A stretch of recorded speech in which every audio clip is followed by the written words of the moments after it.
remporté 4-0. Oui. Vous avez perçu déjà vos primes de match. Bon, les primes sont en cours. Sont en cours. Vous n'avez pas encore perçu. Bon, ça arrive pour les hommes aussi. On va pas en faire une histoire. En fait, les primes, c'est les primes d'objectifs. Le match se joue en aller-retour et c'est après le match retour que les primes sont payées. Voilà, mais pour dire, tous les matchs que nous jouons, en tout cas les primes sont toujours payées. Et puis même, je voudrais ici évoquer pour la CAN en 2012, où les joueuses ont perçu des salaires pendant des mois. Je crois que vraiment c'est une action à louer et puis à encourager la fédération. Parce que il faut dire c'était quelque chose de nouveau. C'était vraiment une première fois et je pense que les choses vont venir. Alors, nous, on ne va pas vous lâcher quand même sur ces histoires de primes et de salaires. Juste pour savoir, vous allez effectuer un déplacement au Mali pour le match retour. Les éléphants hommes voyagent en première classe. Est-ce que vous avez déjà vos billets et est-ce que vous êtes en première classe ? Bon, je demande ça au coach. Oui, d'accord. Bon, le coach a la parole. Alors, est-ce que je peux avoir une réponse à ma question? Oui, nous voyageons au même titre que les éléphants masculins. Pour dire, en tant que coach, vous avez constaté récemment à la Coupe d'Afrique des Nations, j'étais avec le coach Sabri Lamouchi qui m'a accepté à ses côtés, avec les éléphants, et je pense que vraiment il n'y a pas de différence. La fédération nous met vraiment dans des conditions pour vraiment obtenir les résultats et je pense que c'est important. En revanche, j'étais au terrain, je n'ai pas vu le quart des éléphants, le quart habituel. Vous étiez dans quel quart? Je me suis posé la question, j'ai regardé, je ne voyais pas le quart. Vous étiez dans quel quart? Parce que quand le quart des éléphants, enfin les hommes passent, il y a quand même des motards, on sait qu'ils passent. Est-ce que vous avez eu droit à ça? Il faut dire, le cas des éléphants, nous l'utilisons. Nous l'utilisons, il y a des voyages lorsque nous allons, mais je pense que le cas, il était à une révision technique. Nous avions eu un cas climatisé, vraiment avec tout le confort et c'était vraiment bien. Alors, 4-0. Moi, je veux juste revenir sur le jeu. Coach, vous avez parlé tantôt de déchets. Tout à l'heure dans l'élément que nous avons vu. C'est à juste titre d'ailleurs parce qu'on a vu que dans les finitions, vos filles avaient quelques problèmes. Il a fallu beaucoup d'échecs avant de marquer le deuxième but après le penalty. Et qu'est-ce qui explique cela? Il faut dire d'abord le stress. Pour la plupart des joueurs, j'avais 4, deux d'abord qui prenaient vraiment pas pour la première fois à une compétition internationale. Donc elles portaient le maillot. Et c'était vraiment un stress pour elles. On a essayé de gérer cela. Mais il faut dire, avec tout ce public qui était là, elles avaient vraiment du mal. On les a motivées, les encouragées.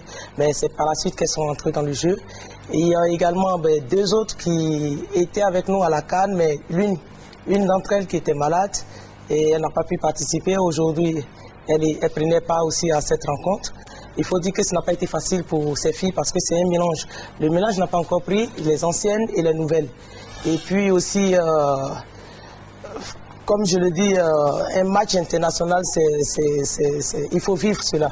Voilà, aux entraînements, elles se comportent bien, mais gérer sur le stress des matchs de haut niveau, c'est encore un autre problème. Mais je pense, à force de jouer ces genres de rencontres, à force de se frotter aux différentes équipes nationales, je pense qu'elles vont finir par acquérir l'expérience et puis voilà, elles pourront évacuer le stress. Parce qu'on va beau parler, on va beau s'entraîner, si on ne se retrouve pas dans ces conditions plusieurs fois, pour personnellement gérer ce stress, c'est quand même difficile. Parce que même au haut niveau, les sportifs, ils vivent cela. Anne-Marie, vous avez une autre question? Oui, tout à fait. Pour aller dans son sens, est-ce que vous avez, je dirais, est-ce qu'il y a des matchs amicaux en vue, justement, pour la préparation de cette CAN-là? Il faut dire, pour l'heure, nous sommes concentrés sur le match retour. Nous avons le match retour dans 10 jours et nous allons faire des réglages. Mais si Dieu nous permet de passer le premier tour, je pense pour jouer la Guinée équatoriale, nous envisageons jouer au moins deux matchs amicaux, pourquoi pas.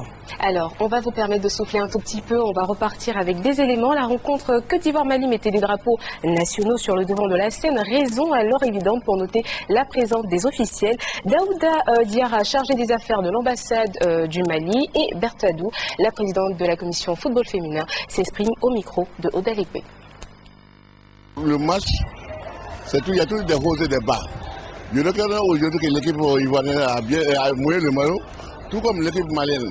Mais comme on le dit, il faut toujours un vainqueur et un vainqueur. Mais ce que je veux vous dire, c'est que les Maliens disent qu'ils attendent l'équipe ivoirienne au tournant. À Bamako, là-bas. Donc, attendons que l'équipe ivoirienne soit à Bamako et qu'on tire les leçons définitives. Pour ce match de football, il y a un match aller, un match retour. Tant qu'on n'a pas joué les 2 matchs, je ne peux pas me prononcer. On a gagné aujourd'hui, j'espère qu'on va gagner au Mali, qu'on va passer le premier tour, passer le deuxième tour et être aux phases finales. Alors, après, bien sûr, les réactions, on va revenir sur ce match qui a été commenté par Ange Assoukro. Ange, vous avez une question. Déjà, coach, on a observé que vous avez eu un bon début de rencontre. Déjà, à la 5e minute, vous menez 1-0.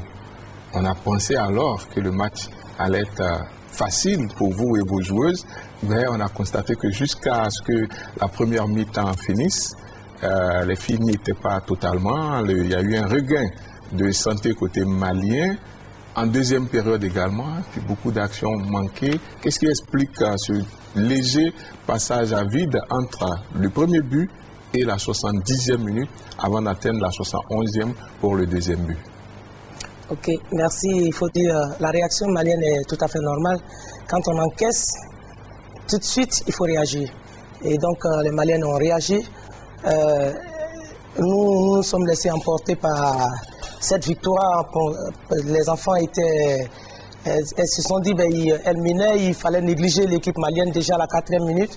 Donc je pense que c'est ce qui a rendu encore plus difficile cette rencontre parce qu'elles pensaient réussir aussi facilement ce match. Et surtout quand on voit le jeu à la première mi-temps, elles avaient tendance à jouer tous les ballons sur Naï José, pensant que c'est Naï José qui pouvait faire la différence. Voilà, donc je crois que c'est ce qui a beaucoup joué sur notre équipe. La pause est bienvenue.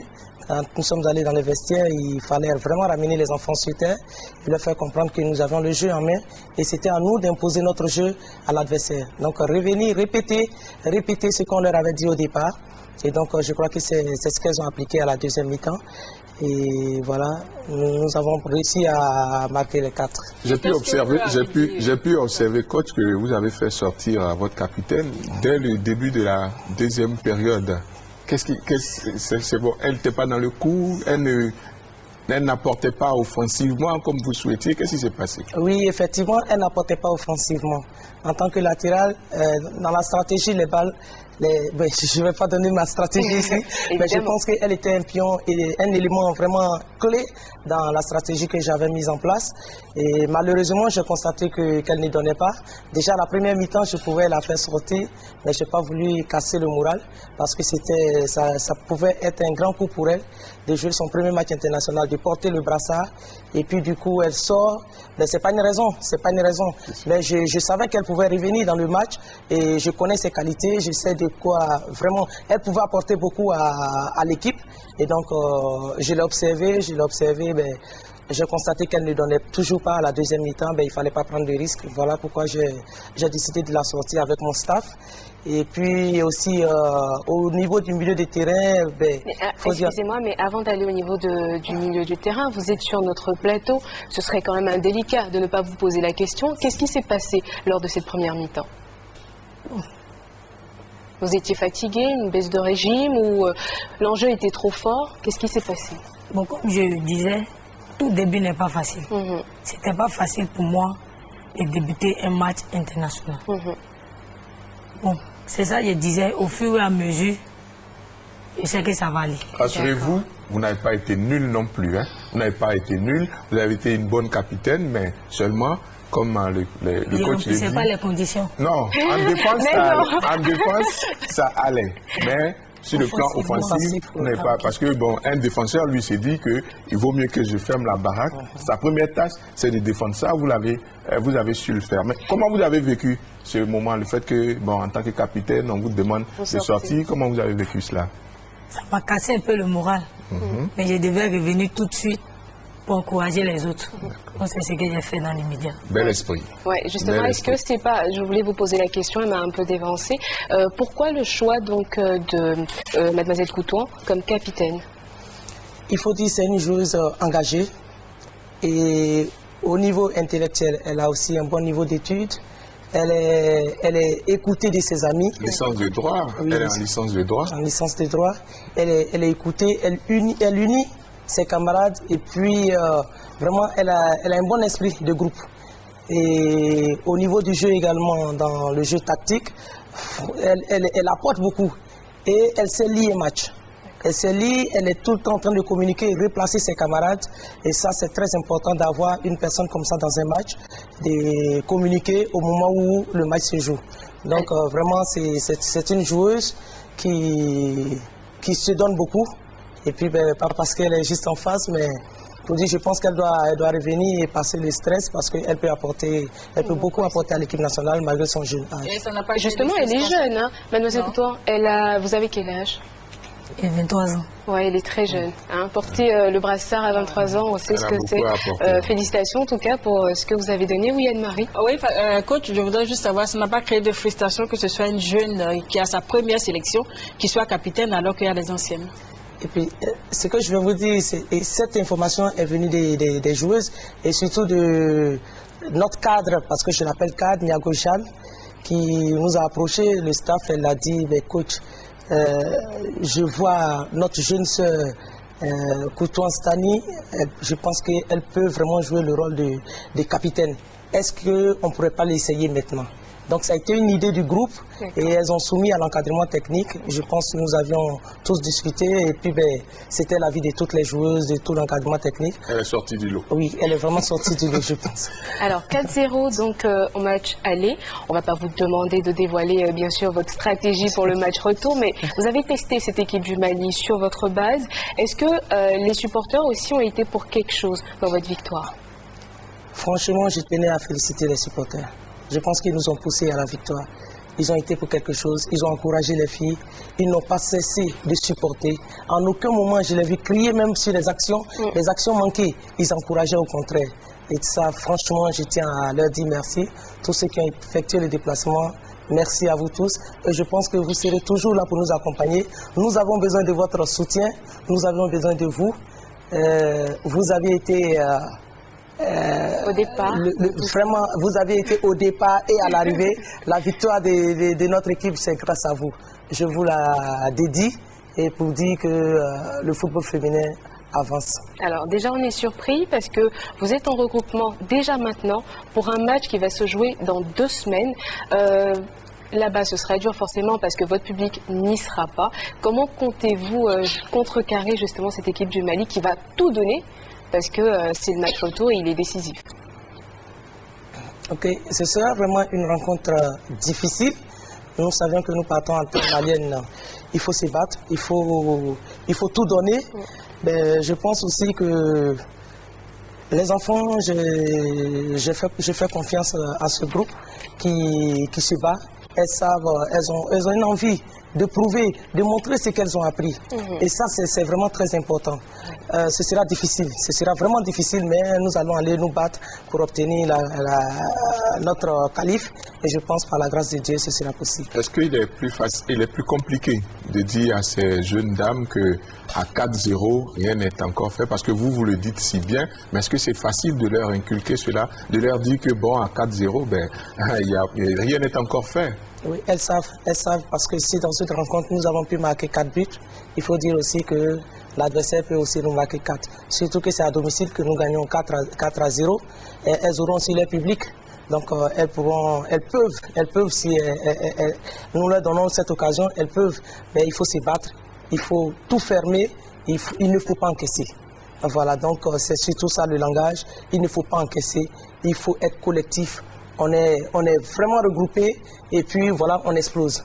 Donc je pense que nous allons mettre une stratégie en place pour arriver au bout et par la grâce de Dieu, nous prions Dieu et vraiment nous demandons aussi la prière de tous nos supporters ici, tout le public ivoirien, de nous accompagner dans leur prière parce que vous avez été pour beaucoup. Et puis vous en avez besoin. Alors on va faire un dernier tour de table avant de vous laisser partir. Ange, une dernière question. Capitaine, j'espère que vous, de votre côté, le regroupement a commencé.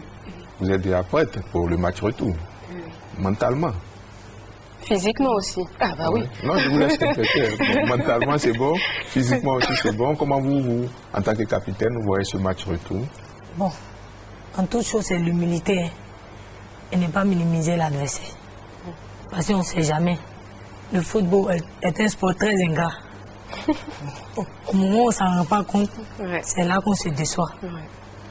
Donc moi, ce que je demande, c'est toujours être concentré et suivre les consignes que le coach donne. Mais vous-même, vous êtes étudiante en licence de droit, ça ne gêne pas vos études d'être dans l'équipe nationale? Non, non. Ah, vous avez vite dit non. Hein. Tout se passe bien. À merveille. Elle est bonne sur le terrain. Oui. Anne-Marie, une dernière question. Juste face à la détermination, bien sûr, des Maliennes, elles seront sur le terrain, coach. Qu'est-ce que vous allez leur opposer comme force, comme mental avec votre équipe? Je crois que j'ai un staff fort. Et il y a aussi le DTN qui nous assiste, le DTN, M. Nguessan Clément, qui est là. Il a les mots qu'il faut pour encourager nos enfants. Et il était là le jour du match. Je tenais ici à lui dire merci pour tout le travail qu'il a fait. Et les filles sont entourées d'un grand monde, la Fédération ivoirienne de football, qui nous apporte son soutien nuit et jour. Et il y a les membres du comité exécutif qui sont tout le temps avec nous. Voilà, nous avons vraiment un grand monde qui est autour de ces jeunes filles pour remonter le moral. Nous, quant à nous, sur le plan technique, nous avons notre staff. Nous allons travailler en conséquence pour vraiment remonter nos filles. Et donc, aller nous battre, il faut dire la qualification n'est pas acquise, il faut aller se battre et nous allons nous battre. Je peux vous faire une confidence, coach? Oui. L'équipe malienne n'est pas mauvaise. Oui, je suis rassuré. Je sais aussi qu'il y a certaines joueuses qui ne sont pas venues. Et ça, je sais qu'il y aura une belle surprise au Mali, mais nous allons nous battre, comme je l'ai dit. Et c'est pourquoi je tenais à dire merci à la Fédération ivoirienne de football qui a accepté déjà le programme. Que juste après le match, nous puissions rentrer au vert. Nous sommes déjà à la mise au vert, au centre technique de Benjerville.